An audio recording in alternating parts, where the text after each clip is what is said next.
이 시대의 특별한 시험 극복하기 파트 2 잭 분인. 누가복음 10장에서 주님이 마르다에게 하신 말씀을 기억하십시오.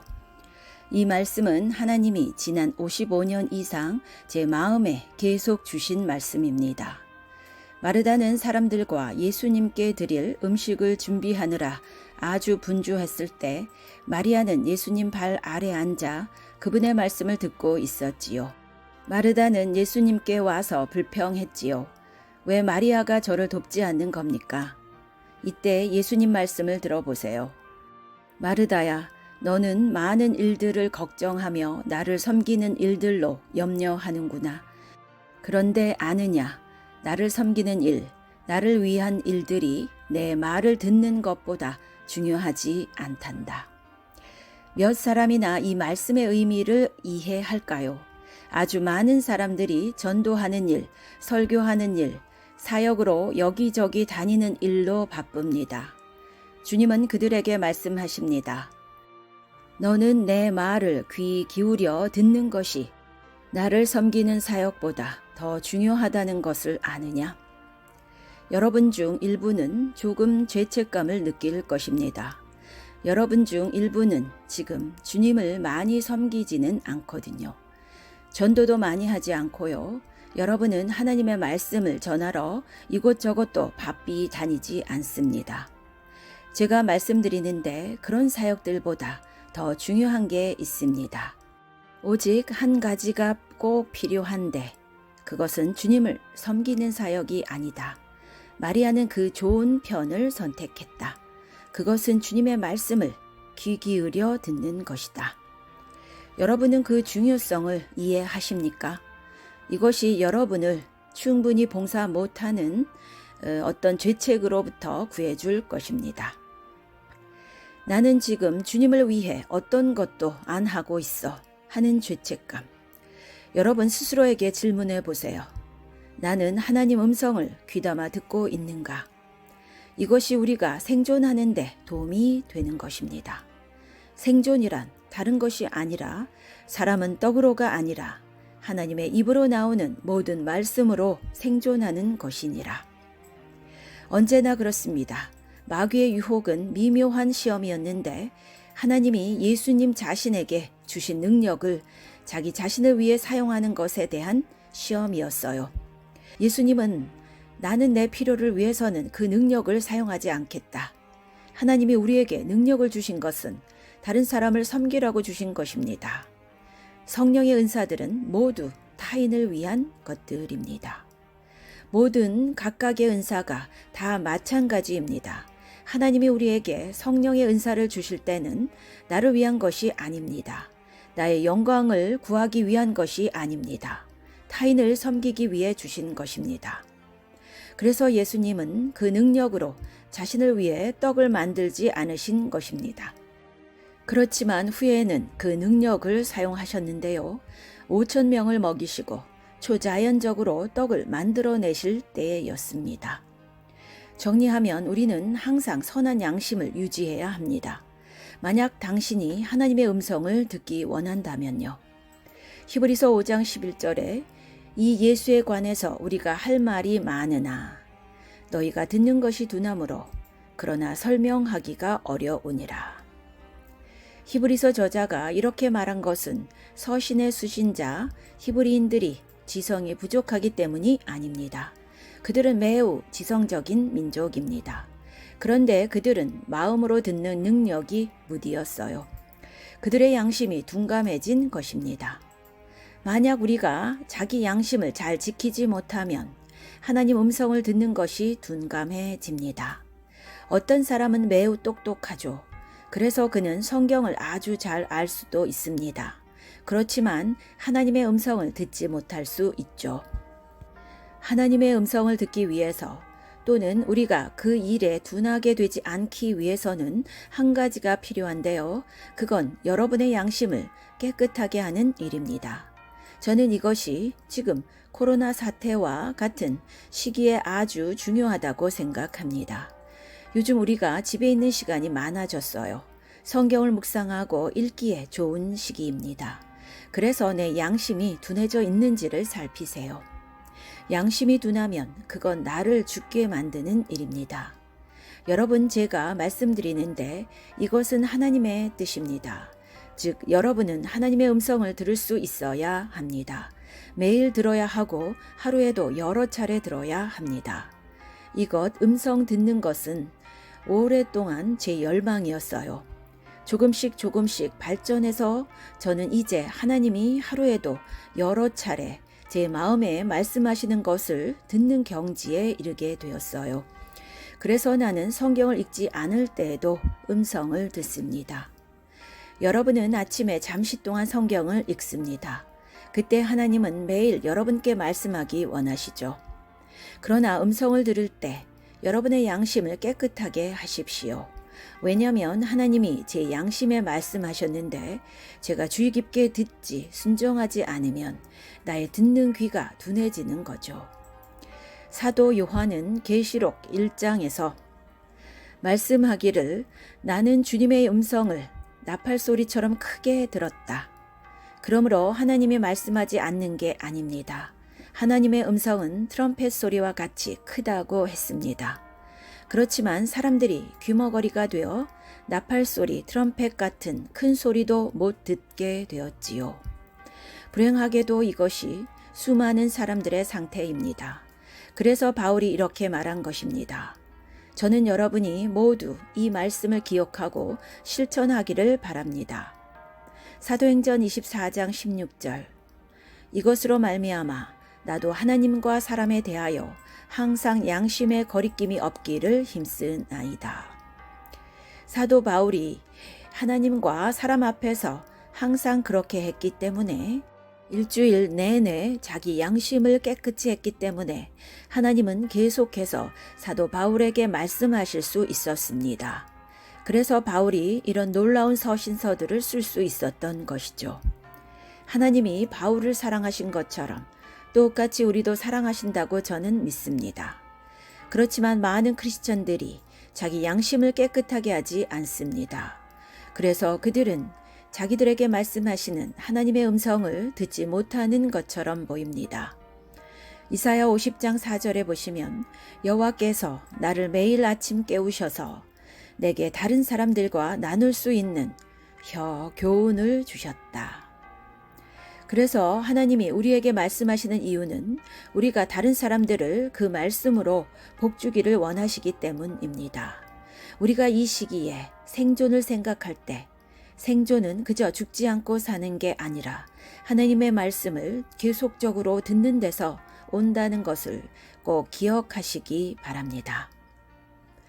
이제 두 번째 시험을 살펴보겠습니다. 마귀가 예수님을 거룩한 성으로 데려갔습니다.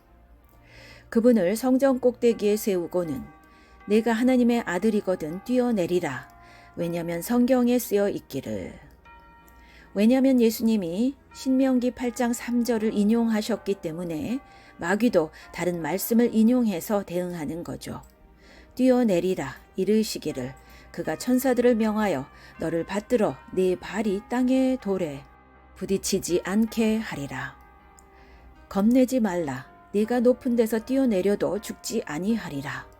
무슨 시험입니까? 하나님을 시험하는 것이었습니다.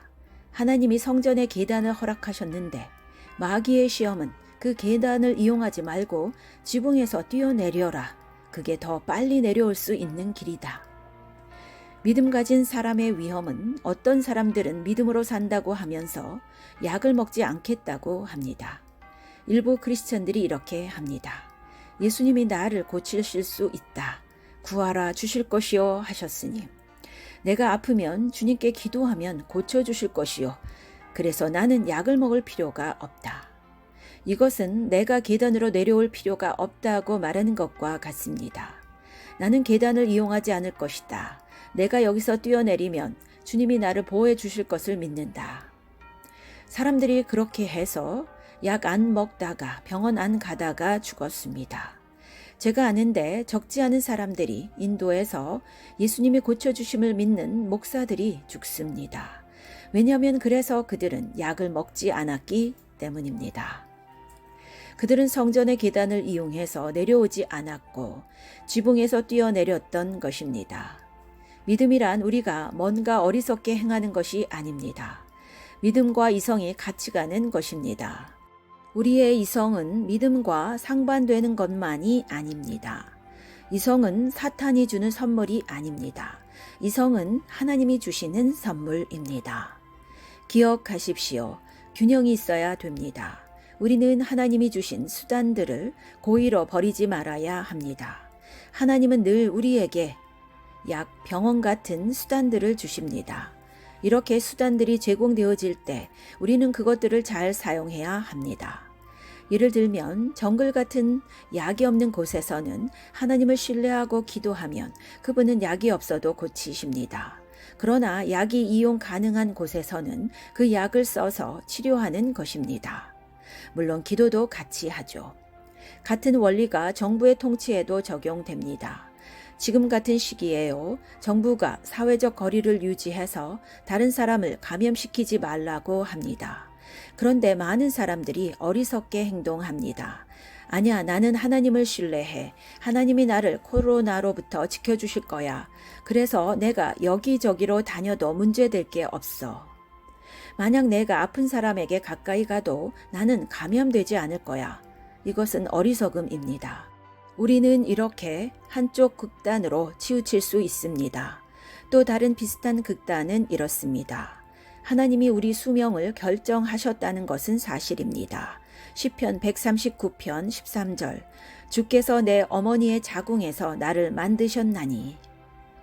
시편 139편 16절 내가 모태에 있을 동안에 주님의 생각에는 이미 결정하셨습니다.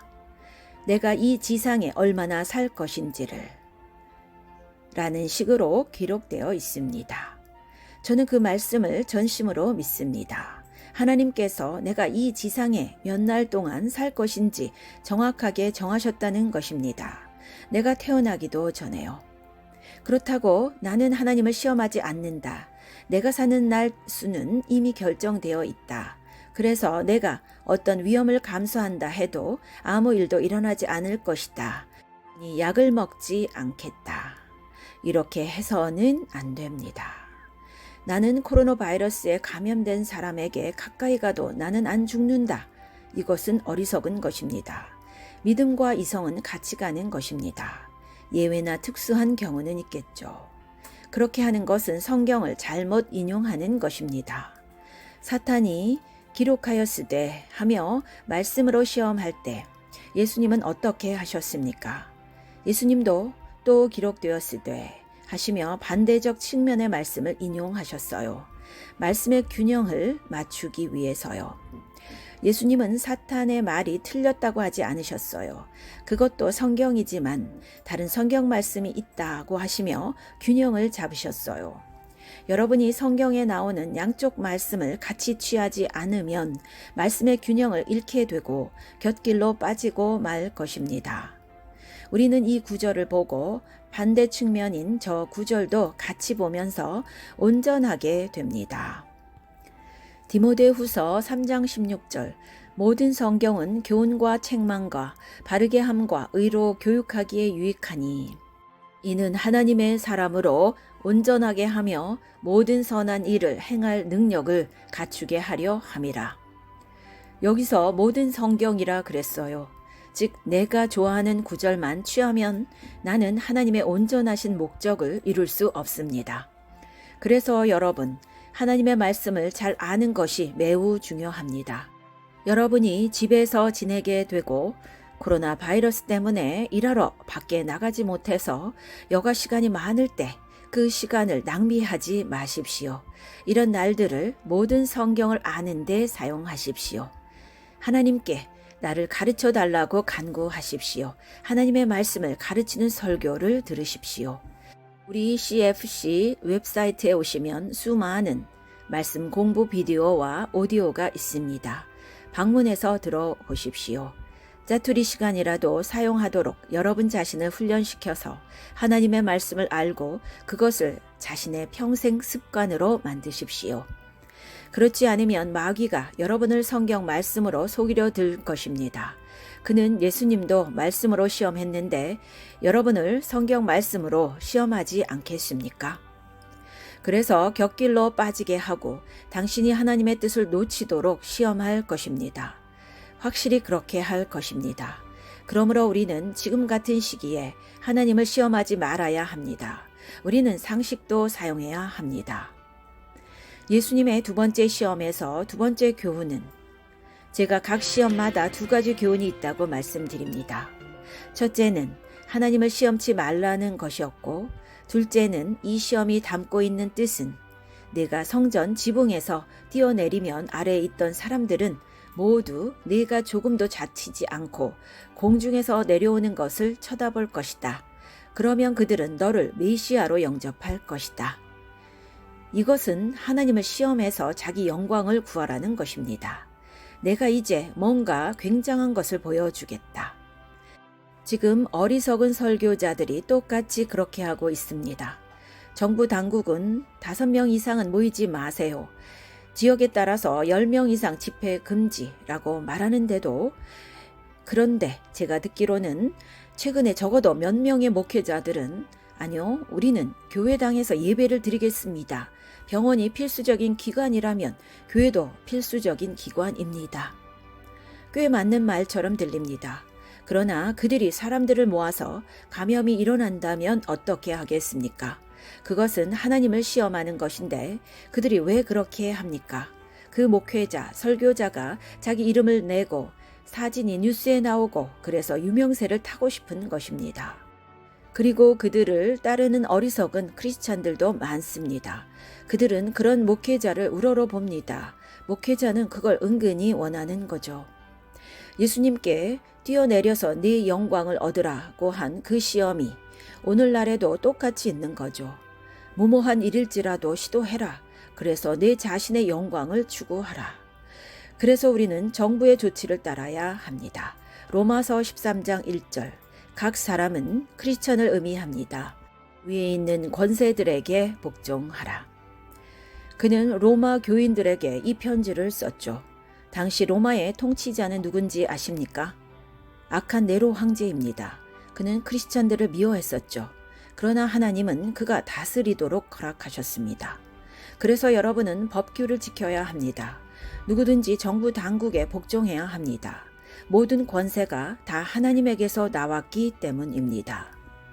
그러므로 그 권력을 거역하면 하나님이 세우신 권력을 거역하는 것이 되고, 그래서 당국이 지시하는 것에 저항하면 그건 하나님의 계명에 대항하는 것이 됩니다. 얼마나 많은 사람들이 정부의 합당한 법규에 대항하는 것은 하나님을 대항하는 것이라고 이해하고 있나요? 그래서 그 목회자들이 하나님께 불순종하는 것임을 이해하지 못하고 있습니다. 아멘.